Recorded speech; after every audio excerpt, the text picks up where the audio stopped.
High court నుంచి order తెచ్చుకున్న పచ్చనేతల red బుక్నే follow అవుతున్నారు అక్కడి అధికారులు. జీవనాధారమైన చేపల చెరువులో సాగుబడి చేసుకునివ్వకుండా ఒంటరి మహిళలను ఇబ్బందులు పెడుతూ రాక్షసానందం పొందుతున్నారు టీడీపీ నేతలు.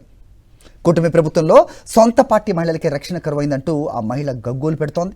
తమకు న్యాయం చేయకపోతే చావే శరణ్యం అంటూ పురుగుల మందు డబ్బాతో తిరుగుతోంది ఆ బాధితురాలు. నేను మరి ఆ తెలుగుదేశమేనయ్యా. మా పార్టీ మా గవర్నమెంట్ అంటే నాకు లేదా పార్టీ, నాకు లేదా గవర్నమెంట్. నేను కమ్మదాన్ని కదా, నేను కమ్మ పుట్టుకు పుట్టాగా. నేను టీడీపీ కార్యకర్తనే, నన్నెందుకు ఇబ్బందులు పెడుతున్నారంటూ కన్నీళ్లు పెట్టుకుంటున్న ఈ మహిళ పేరు యలమంచిలి భువనేశ్వరి దేవి. ఊరు ఏలూరు జిల్లా దెందులూరు నియోజకవర్గం పెదపాడు మండలం సత్యవోలు. టీడీపీలో క్రియాశీలకంగా ఉండేది వీరి కుటుంబం. భర్త కాలం చేయటంతో కుటుంబ బాధ్యతను తానే తీసుకుంది.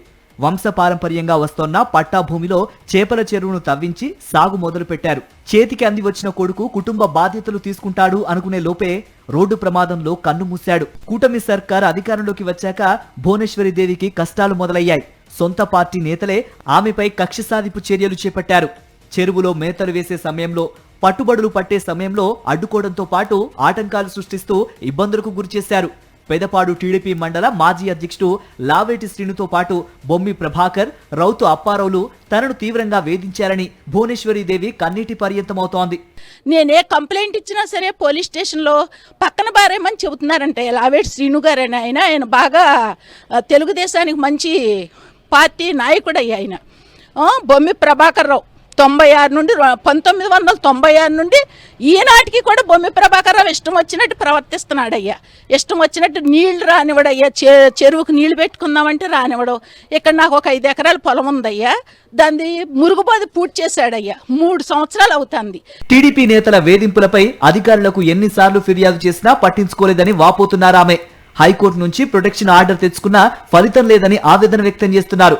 తనకు న్యాయం జరగకపోతే టీడీపీ కేంద్ర కార్యాలయం వద్దే ఆత్మహత్య చేసుకుంటానని చెబుతోంది బాధితురాలు. ఇక నాకు చావే శరణ్యం అనుకుంటున్నానయ్యా. నాకు ఒక అబ్బాయి అయ్యా.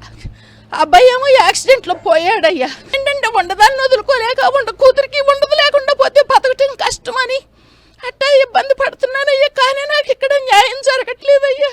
ఇవన్నీ చేసినప్పుడు నేను బతకటం చాలా కష్టమయ్యా. నాకు ఇదే శరణ్యం. టీడీపీ నేతలు ఇబ్బందులకు గురి చేయడంతో సకాలంలో చేపలకు మేత వేయలేకపోతున్నామని భువనేశ్వరి చేపల చెరువును కౌలుకు తీసుకున్న రైతు ఆవేదన వ్యక్తం చేస్తున్నారు. పట్టుబడుల సమయంలో సైతం అడ్డు తగులుతున్నారని, టీడీపీ ఎమ్మెల్యే దగ్గరకు వెళ్లినా తమకు న్యాయం జరగలేదని అంటున్నారు. ఇప్పటికైనా అధికారులు జోక్యం చేసుకుని తమకు జీవనాధారమైన చెరువులను కాపాడాలని కోరుతున్నారు.